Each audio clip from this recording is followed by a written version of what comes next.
আল্লাহ তাআলা ফেরেশতাদেরকে বলবে, পরে জাহান্নামের বাহির দিয়া একটা বার ঘুরাইয়া জাহান্নামের দরজা বরাবর 1 মিনিট বা 10টা সেকেন্ড দরজার বরাবর দাঁড় করাইয়া এরপরে আমার কাছে নিয়ে আসো।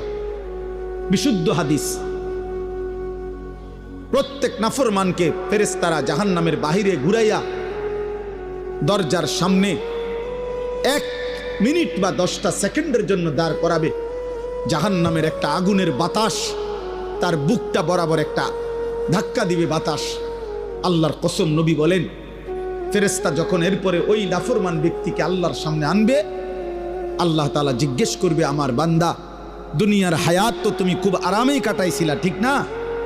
তো সেই নাফরমান পাপী অথচ দুনিয়ায় যে ভোগ বিলাস করছে, সে আল্লাহকে বলবে, রব, জীবনে সুখ কি জিনিস আমি তা কোনোদিন দেখিনি। জাহান্নামে এখনো ঢোকে নাই।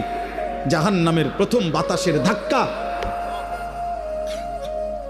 প্রিয় ভাই, প্রিয় বন্ধু, দুনিয়া ভুলাই দেবে। সুখের দুনিয়া, সুখের দুনিয়া। এখনো অনেক ছেলে মাঝখানে মোবাইলের ছবি তুলাইতেছে। ফালতু বাপ, তুমি উঠে গেলে ভালো। আমি তো ভোটের জন্য